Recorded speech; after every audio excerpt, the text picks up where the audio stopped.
तो अब आप बताते हैं कि इस पूरे विश्व में, इस पूरी पृथ्वी के ऊपर अगर कोई भी ये कहता है कि मैं कल की अवतार हूं, और कोई भी ये मानता है उनको मानने वाला कि हमारा गुरु, हमारा सतगुरु, हमारा शंकराचार्य, हमारा महंत कल्कि है, जिन लोगों ने कल्कि के नाम से धंधे शुरू कर रखे हैं, किसी के भी मस्तिष्क पे जो धार्मिक नेता है, धार्मिक, क्योंकि यहां पे स्पिरिचुअलिटी की बात हो रही है, यहां पे उस सायरन की बात हो रही है,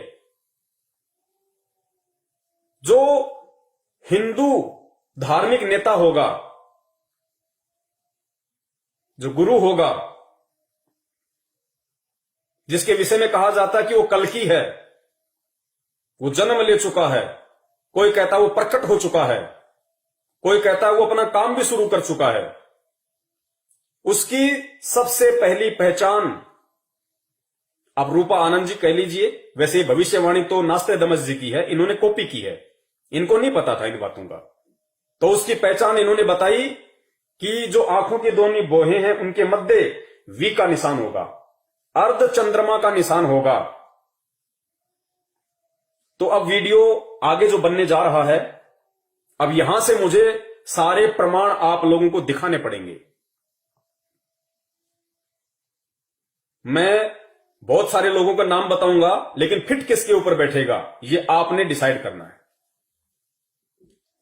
तो इस पूरी पृथ्वी पे, इस पूरे ब्रह्मांड में, खाली पृथ्वी नहीं, इस पूरे ब्रह्मांड में आध्यात्मिक क्षेत्र में यदि कोई संत है, महात्मा है, और जिसके विषय में, जिसको टारगेट करके नास्त्रेदमस जी ने बरसों पहले भविष्यवाणी की थी कि वो जो हिंदू सायरन, हिंदू संत होगा, जिसका पूरे विश्व पे एक छत्र राज होगा, जिसको पूरी दुनिया पूजेगी, और जो पूजने के लायक है, जिसका एक झंडा होगा, जिसकी एक भाषा होगी, बड़े बड़े राष्ट्रों के राष्ट्र अध्यक्ष यानी प्रधानमंत्री, राष्ट्रपति अपने राजकाज की शुरुआत उससे सलाह लेके किया करेंगे, यानी वो उन सब का धार्मिक गुरु होगा। उसके दोनों बाहों के बीच में वी का निशान होगा, अर्ध चंद्र बिंदु, अर्ध चंद्र आधा चंद्रमा की तरह होगा।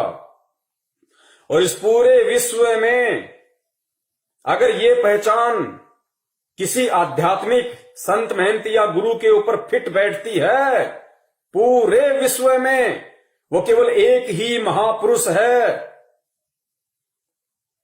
उस महापुरुष का वो पवित्र नाम लेने से पहले, उस महापुरुष का वो पवित्र नाम लेने से पहले, क्योंकि बाइबल में एक जगह जिक्र आता है कि यहूदी लोग अपने परमेश्वर का नाम लेने से पहले जब वो बाइबल को पढ़ा करते थे, तो बाइबल में उस महापुरुष का, उस परमेश्वर का, जिसे भी वो कहते हैं या जानते हैं, मानते हैं, उनका नाम लेने से पहले वो लोग नहाया करते थे, स्नान किया करते थे कि हमारे खुदा का इतना नाम पवित्र है, इतना पाक है कि बगैर नहाए हम उसका नाम नहीं लेते थे।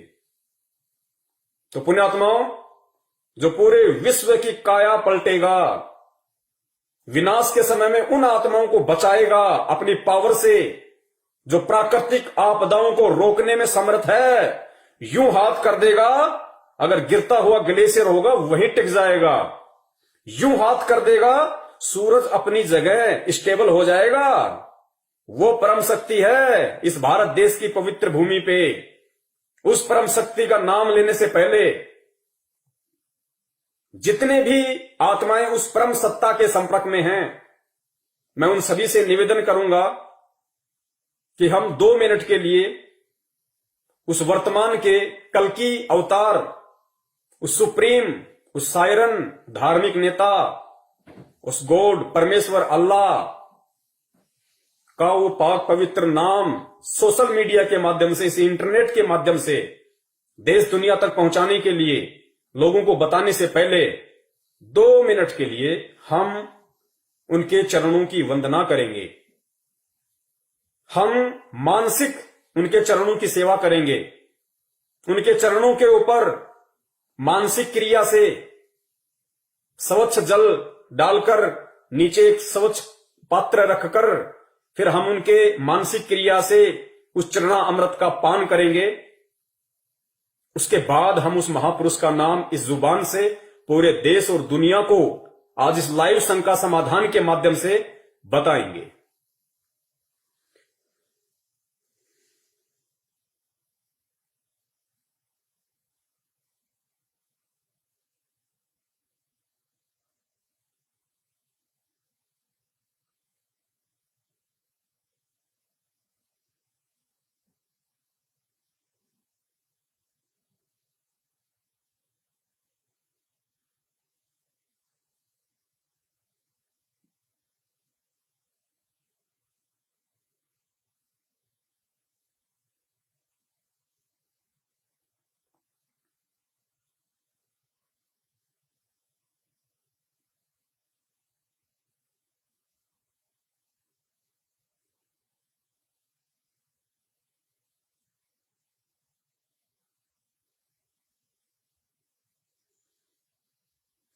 जय जगत गुरु, जय भारत।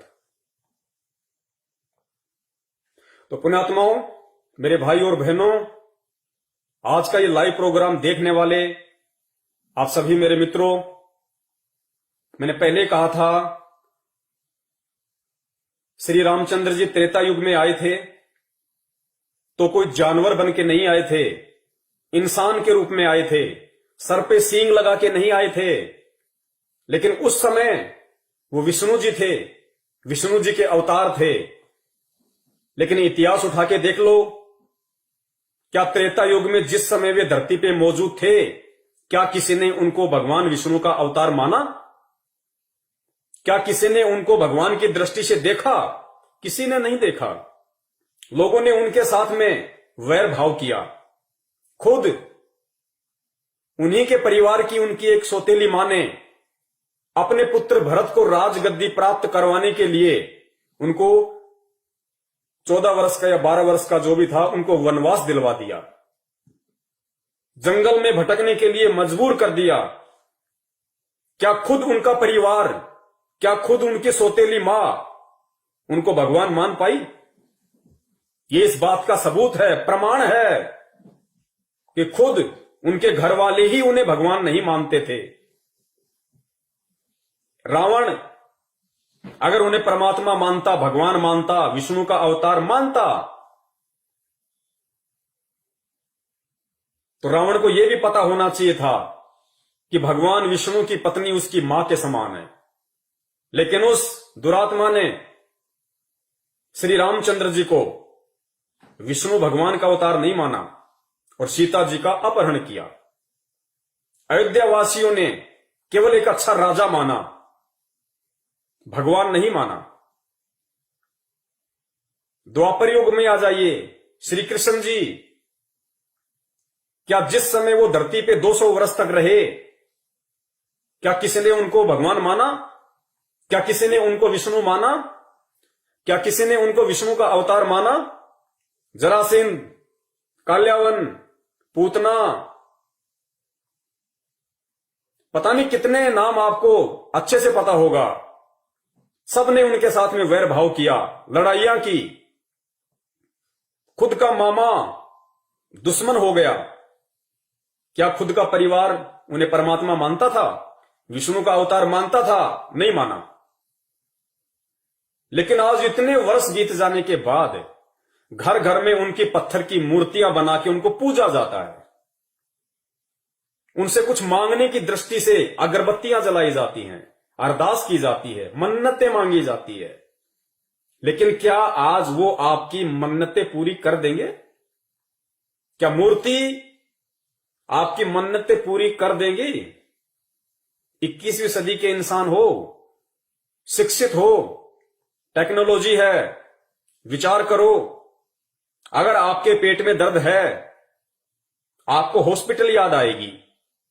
हॉस्पिटल में आप गए, वहां पे डॉक्टर साहब बैठे हुए हैं, आपने डॉक्टर को जाके अपनी तकलीफ बताई, डॉक्टर ने स्टेथोस्कोप निकाला, आपको चेक किया, आपकी समस्या को जाना, पहचाना, समस्या के अकॉर्डिंग फिर आपका इलाज किया, आपको मेडिसिन दी, तो आपको लाभ हुआ। तो जिस समय त्रेता में भगवान राम थे, द्वापर में भगवान श्री कृष्ण जी मौजूद थे, शरीर में थे, उस समय यदि उन्हें कोई भगवान मानता, उन्हें विष्णु का अवतार मानता और उस दृष्टि से उनके साथ में व्यवहार करता, तो अवश्य वो उस समय उस व्यक्ति की हेल्प करते, मदद करते, सहायता करते। लेकिन आज इतने वर्ष बीतने के बाद फिर यदि वो व्यक्ति फिर किसी दिन हॉस्पिटल जाता है, उसको कोई और समस्या हो जाती है, फिर वही व्यक्ति दोबारा से हॉस्पिटल जाता है, यह सोचकर कि डॉक्टर साहब मिलेंगे और पिछली बार की तरह मेरा इलाज करेंगे, मुझे राहत प्रदान करेंगे। और अब की बार जब वो हॉस्पिटल जाता है तो मालूम पड़ता है कि डॉक्टर साहब का तो निधन हो गया, और उसी हॉस्पिटल में डॉक्टर साहब की संगमरमर की एक 6 फुट की गले में स्टेथोस्कोप लटका हुआ बहुत अच्छी एक मूर्ति बना रखी है। अब वो व्यक्ति क्या उस पत्थर की मूर्ति को अपने पेट की पीड़ा बता सकता है? क्या वो पत्थर की मूर्ति स्टेथोस्कोप उठा के उसकी रगों पे रख के क्या वो उस दर्द को जान के उस व्यक्ति का इलाज कर सकती है? आप कहोगे नहीं, संभव ही नहीं है, पत्थर की मूर्ति कहां से इलाज कर देगी। वो तो जब मौजूद थे डॉक्टर साहब तो खुद वो चेक करते, देखते, जानते, पहचानते, फिर उसको कोई मेडिसिन देते तो उस व्यक्ति को लाभ होना था। अब डॉक्टर साहब की पत्थर की मूर्ति के आगे चाहे अगरबत्ती करो, चाहे दंडवत करो, चाहे हाथ जोड़ो, चाहे कितना ही सुबह से शाम तक बोलते रहो, चीखते रहो, चिल्लाते रहो, वो डॉक्टर वो पत्थर की मूर्ति के कान ना तुम्हारी आवाज को सुन सकते हैं और उस पत्थर की मूर्ति की आंखें ना तुम्हारे दर्द को देख सकती है। तो इलाज कैसे होगा? यही स्थिति वर्तमान में श्री कृष्ण और श्री रामचंद्र जी की मूर्ति बना के भगवान मान के जो पूजा जा रहा है, आप कंपेयर कर लीजिए। ये शिक्षा आपको परमेश्वर ने इसीलिए दी है कि आप समझें, आंखें खोलें। मानव शरीर केवल परमात्मा प्राप्ति के लिए मिलता है, भक्ति करने के लिए मिलता है, आडंबर और पाखंड के लिए नहीं मिलता है।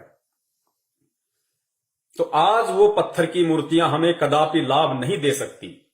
तो कहने का मतलब है, आज आपको जिस सुप्रीम का नाम बताया जा रहा है, जिस अवतारी शक्ति के विषय में बताया जा रहा है, अगर आप समझदार हो, 21वीं सदी के सभ्य इंसान हो और वास्तव में यदि आपको लाभ लेना है, तो वो परम शक्ति आज इस पृथ्वी पे ठीक उसी प्रकार मानव शरीर में प्रकट है, मानव शरीर में विद्यमान है। जिस प्रकार त्रेता में श्री रामचंद्र जी थे, द्वापर में श्री कृष्ण चंद्र जी थे। तो लाभ लेना है तो उनके विषय में जान के, बहुत अच्छे से पहचान के और विचार करके, मनन करके, मंथन करके निष्कर्ष निकालना वीडियो एंड तक देख के, क्योंकि अभी शुरुआत है, अभी केवल भूमिका बनी है। उस महान शक्ति का आपको नाम बताया जाएगा और नाम बताने के बाद में फिर इन भविष्य वक्ताओं की भविष्यवाणियों के आधार से आपको पहचान करवाई जाएगी। क्योंकि भगवान जब भी पृथ्वी पे आता है, या भगवान जब जब पृथ्वी पे आया है, भगवान ने जब जब अधर्म का नाश करने के लिए, सत्य की सत्ता स्थापित करने के लिए, दुनिया में सुख और शांति पैदा करने के लिए अगर यहां पे उनका अवतरण हुआ है, वो प्रकट हुए हैं, तो सूअर बन के प्रकट नहीं हुए, गधे बन के प्रकट नहीं हुए, राक्षसों की तरह सींग लगा के नहीं आए। वो एक जनसाधारण के परिवार में आए हैं। दशरथ के घर में रामचंद्र जी आए,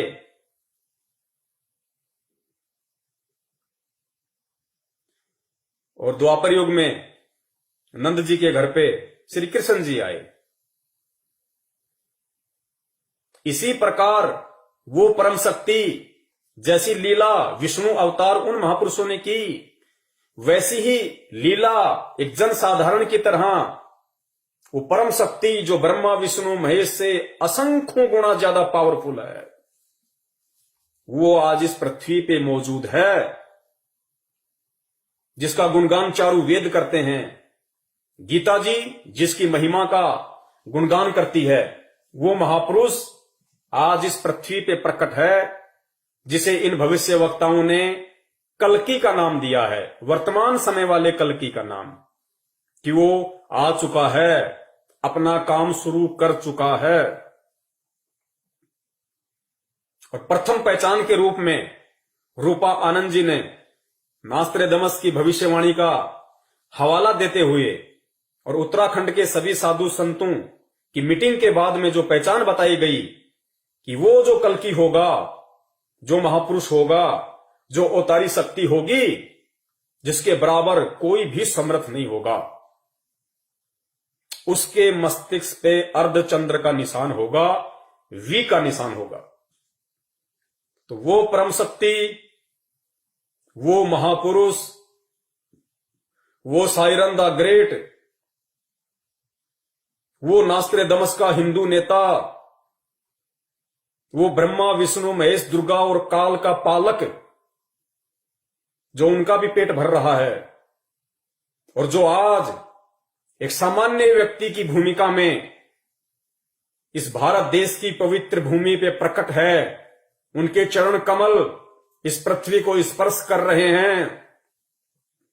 वो परम शक्ति गांव धनाना, जिला सोनीपत, हरियाणा, और उस परम शक्ति का नाम है परम पूज्य परम पिता परमेश्वर, सारी सृष्टि के रचनहार, कुल मालिक कबीर साहेब सतगुरु रामपाल जी महाराज।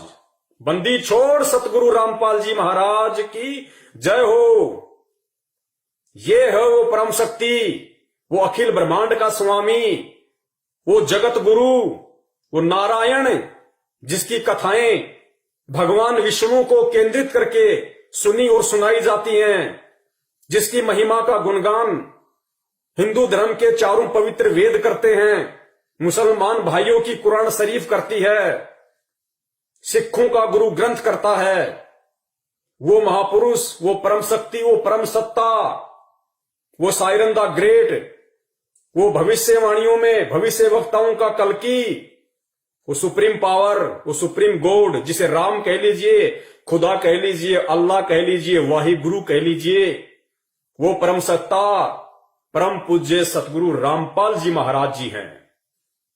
अब आगे आपको एक एक पॉइंट के आधार पे, इन भविष्य वक्ताओं की भविष्यवाणियों के पॉइंट के आधार पे साबित किया जाएगा, क्योंकि कहते हैं कि हाथ कंगन को आरसी क्या और पढ़े लिखे को फारसी क्या।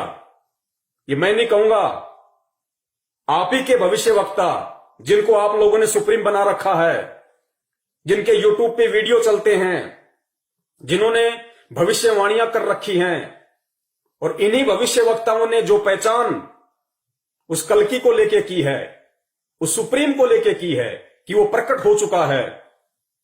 एक एक पॉइंट, एक एक बात सोने की तरह परम पूज्य सतगुरु रामपाल जी महाराज जी के ऊपर सोने की तरह खरी उतरेगी, खरी, सह सबूत, प्रमाणित। और सबूत देखकर भी अगर कोई दुरात्मा सत्य को स्वीकार नहीं करती है, तो विनाश के समय में उसकी सुरक्षा, उसकी रक्षा इस ब्रह्मांड में कोई नहीं कर सकेगा। क्योंकि अगर एकमात्र रक्षक, संरक्षक इस पृथ्वी पे यदि मानव जाति का कोई होगा, केवल परम पूज्य सतगुरु रामपाल जी महाराज जी होंगे, जो स्वयं साक्षात पूर्ण ब्रह्म परमेश्वर कबीर साहिब जी हैं। स्वयं कबीर परमेश्वर हैं। भगवान आएगा, सींग लगा के नहीं आएगा। और गीता जी में कहा गया है कि अर्जुन, अगर तुझे पूर्ण संत की, तत्वदर्शी संत की पहचान करनी है, अपना आत्म कल्याण, अपना उद्धार करवाना है, तो उसकी पहचान सिर्फ ज्ञान से होगी, बाह्य आडंबरों से पहचान नहीं होगी। जटा रखवाली, किसी ने बिल्कुल खोपड़ी बिल्कुल सपाचट करवा रखी है, किसी ने मूछें करवा रखी है, किसी ने दाढ़ी करा रखी है, गले में बड़ी बड़ी मालाएं पहन रखी हैं, कानों में बड़े बड़े कुंडल पहन रखे हैं, या कोई नंगा फिरता है, कोई आधे कपड़े पहन के फिरता है, ये पहचान परम संत की नहीं होती। उस परम संत की जो स्वयं पूर्ण परमात्मा कबीर साहिब जी होते हैं, उनकी पहचान सिर्फ और सिर्फ ज्ञान से होगी। कौन से ज्ञान से? जो पवित्र गीता जी में वर्णित है, जो पवित्र चारों वेदों में वर्णित है, जो पवित्र मुसलमान धर्म की कुरान शरीफ में वर्णित है, जो पवित्र गुरु ग्रंथ साहिब जो सिखों का है उसमें वर्णित है। बाइबल में जिसकी पहचान है, केवल वही एकमात्र परम सत्ता, परम शक्ति, सुप्रीम सायरन, कल्कि, उनको कुछ भी कह लीजिए, क्योंकि सारी उपमाएं केवल उस परम पिता परमेश्वर के लिए हैं, जो परम पूज्य सतगुरु रामपाल जी महाराज जी के रूप में धरती पे प्रकट हैं। तो वो जो अर्धचंद्र की जो बात कही गई है, वी फॉर विक्ट्री की जो बात कही गई है, इस पूरे ब्रह्मांड में आध्यात्मिक क्षेत्र से जुड़ा हुआ यदि कोई संत, महात्मा, पीर, पैगंबर, कुतुब, ओलिया, काजी, मुल्ला, पंडित, शंकराचार्य, संत, महंत, पादरी, पोप, अगर कोई है इस दुनिया में जिसके मस्तिष्क पे, जिसकी बाहों के मध्य अगर अर्धचंद्र का साइन है, वी का निशान है, केवल वो महापुरुष परम पूज्य सतगुरु रामपाल जी महाराज जी हैं। अपनी आंखों का चश्मा उतार के अच्छे से उनकी फोटो को जूम करके और आंखों से पहले अपने दिल और दिमाग को साफ करके देखना, स्पष्ट दिखाई देगा। प्रमाण आपको दे देते हैं। हालांकि मैं फोटो दिखाऊंगा, आपको साफ दिखाई नहीं देगी। इंटरनेट से देख लेना, यूट्यूब पे देख लेना, गूगल पे देख लेना। लाखों की संख्या में परमपिता परमेश्वर जी के संत रामपाल जी महाराज जी रूप वाले, स्वरूप वाले इस बॉडी की, इस चेहरे की फोटोएं डली हुई है। आंखों से पहले दिल और दिमाग को साफ करना मत भूलना। स्पष्ट दर्शन देगा परमेश्वर, स्पष्ट दिखाई देगा। सुनिए, परमपिता परमेश्वर सतगुरु रामपाल जी महाराज जी ने अपने सत्संगों में बहुत समय पहले ही इस बात का जिक्र कर दिया था। अपने बच्चों को दृढ़ता देने के लिए, अपनी पहचान करवाने के लिए नास्त्रेदमस की इसी भविष्यवाणी को पढ़ा के, जिक्र करके सुन लीजिए। 1999 में ये क्या बोला गया है कि एक ऐसे व्यक्ति ने जन्म लिया है जिसकी अकेले ही उत्पादित शक्ति किसी भी शक्ति संपन्न राष्ट्र के बराबर होगी। वह एक भाषा, एक संस्कृति, एक धर्म की आचार संहिता सर्जन करेगा। यहां देखिएगा 43 पृष्ठ पे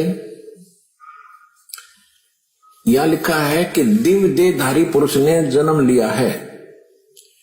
वे सबके मन में प्रसन्नता भरेंगे, दुनिया भर के कष्ट दूर करेंगे।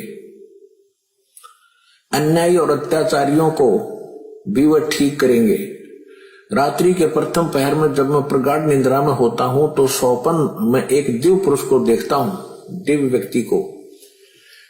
किसी जलाशय के निकट बैठे हुए इस योगी के मस्तक में दोनों भावों के जहां मिलती हैं तो उसमें अर्ध चंद्रमा के दर्श होते हैं। उसके बाल सफेद हैं, सुब्र वेशभूषा है या निषादान सुंदर, गौवर्ण गौर है, गोरा कलर है तथा पैरों में चर्म विहीन पाहन यानी पादुकाएं हैं। बिना चमड़े की जूतियां पहनता है।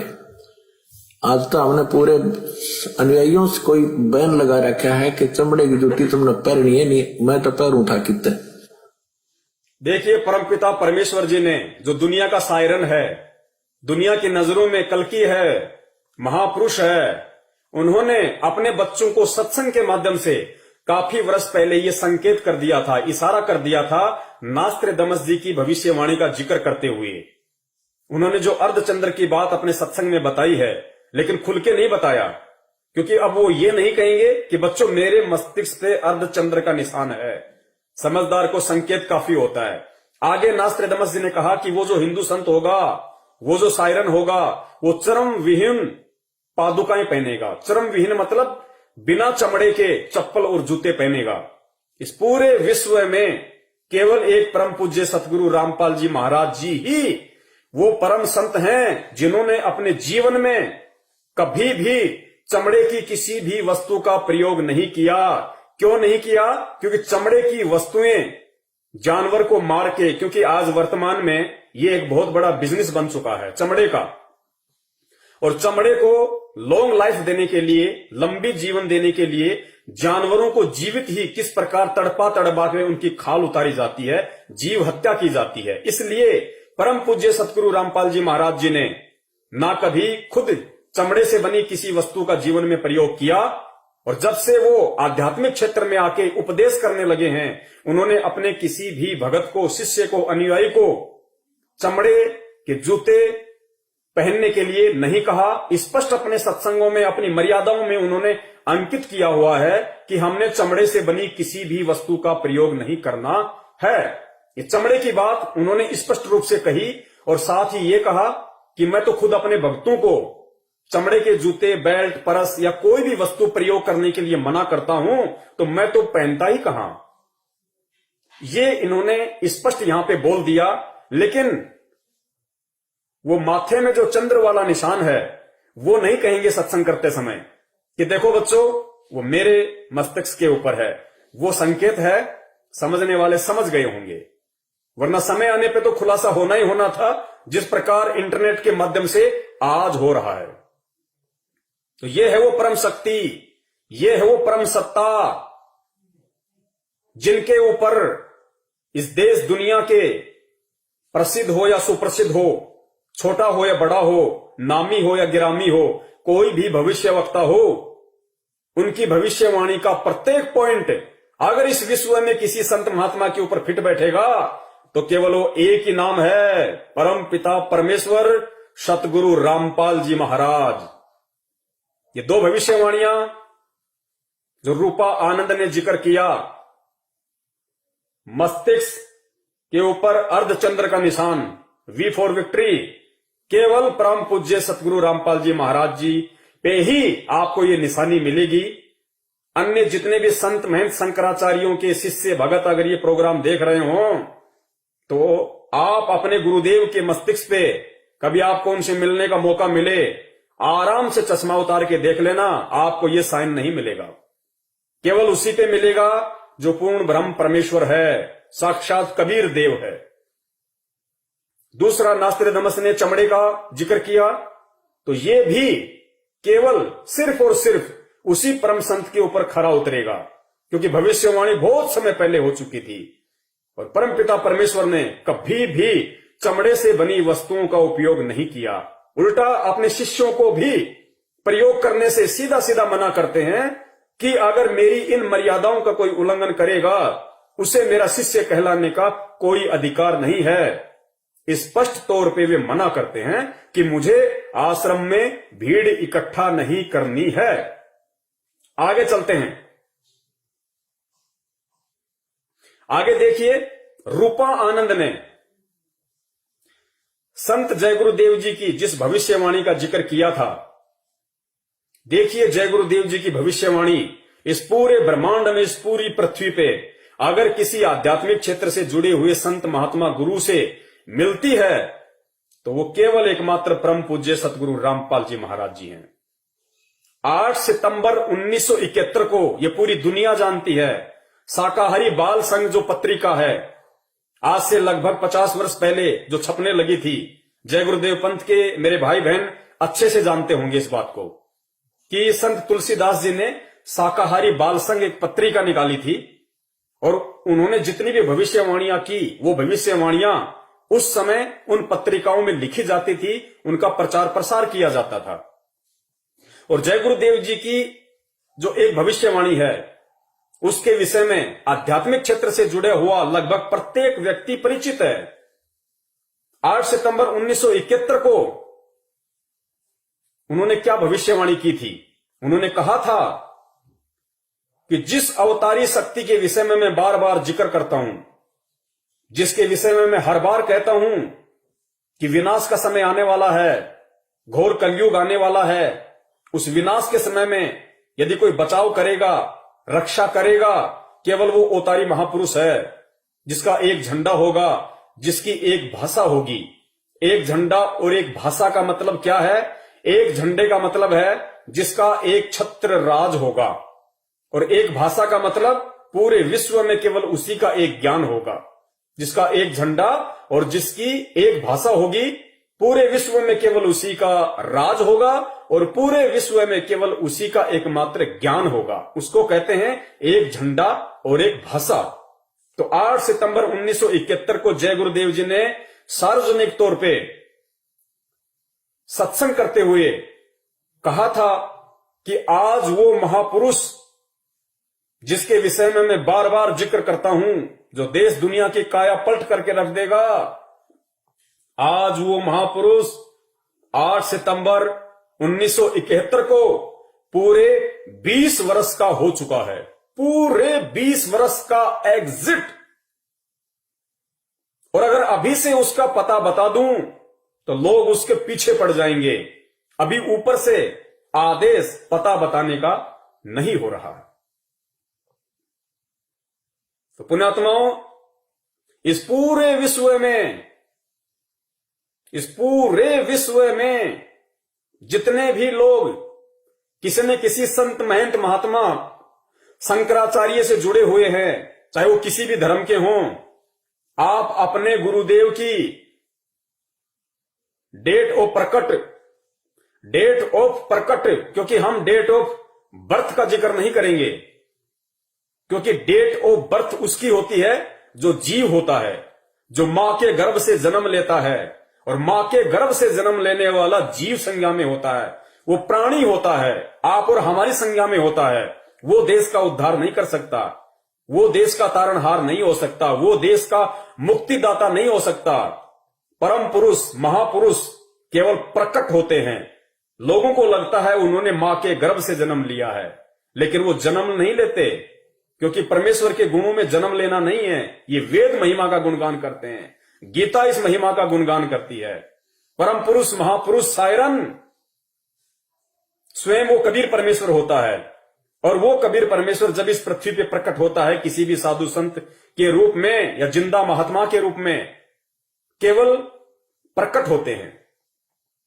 तो संत रामपाल जी महाराज जी की आप लोगों की नजरों में, क्योंकि जब तक आपको ज्ञान नहीं है तब तक आप डेट ऑफ बर्थ ही बोलेंगे, और जिसे ज्ञान हो गया वो बोलेगा डेट ऑफ प्रकट। तो हमारी नजरों में डेट ऑफ प्रकट और आपकी नजरों में डेट ऑफ बर्थ उनकी 7 सितंबर 1951 है। 7 सितंबर 1951, जिसके विषय में जय गुरुदेव पंथ के संत तुलसीदास जी ने डंके की चोट पे पूरी देश दुनिया के सामने खुले तौर पे जो वो सत्संग करते थे, उन्होंने कहा था कि वो परम पुरुष, क्योंकि जय गुरुदेव जी एक संत थे, आध्यात्मिक क्षेत्र से जुड़े हुए थे, पूर्व जन्म की भक्ति उनके पास में थी, और परमात्मा ने पृथ्वी पे आने के बाद अपनी उपस्थिति दर्ज करवानी थी। ये भविष्यवाणियां करवा के, क्योंकि आगे चल के फिर ये भविष्यवाणियां कोई बताएगा, कोई समझाएगा कि किस महापुरुष पे फिट बैठ रही हैं। वो हाथी कौन है जिसके कपड़े लोगों ने पहले सीन के तैयार रख दिए, वो हाथी कौन है। सो संत जय गुरुदेव की जो भविष्यवाणी है, जो ये कपड़ा है केवल हाथी पर ही फिट बैठेगा, गधे पे या झोटे पे अगर कोई फिट बैठाने की कोशिश करेगा तो नहीं बैठेगी, मजाक बनवाएगा अपना आने वाले इतिहास में। तो 8 सितंबर 1971 को जय गुरुदेव जी ने कहा था कि वो महापुरुष, वो अवतारी महापुरुष जो पृथ्वी पे प्रकट हो चुका है, वो आज पूरे 20 वर्ष का हो चुका है। तो 8 सितंबर 1971 को यदि कोई 20 वर्ष का हुआ था आध्यात्मिक क्षेत्र से जुड़ा हुआ व्यक्ति, वो केवल परम पूज्य सतगुरु रामपाल जी महाराज हैं। आप उनकी डेट ऑफ बर्थ निकाल के देख सकते हैं, गूगल पे मंगवा सकते हैं, पैन कार्ड, आधार कार्ड, लाइसेंस, कुछ भी। उनकी डेट ऑफ बर्थ उस समय पूरी 20 वर्ष की हो चुकी थी। तो संत जय गुरुदेव जी की भविष्यवाणी अगर इस विश्व में किसी संत महात्मा पे फिट बैठती है, वो केवल परम पूज्य सतगुरु रामपाल जी महाराज जी हैं, अन्य कोई नहीं है। चाहे कितनी ही कोशिश क्यों ना कर लो, फर्जी बनवा नहीं सकते, क्योंकि पूरी दुनिया के सामने है।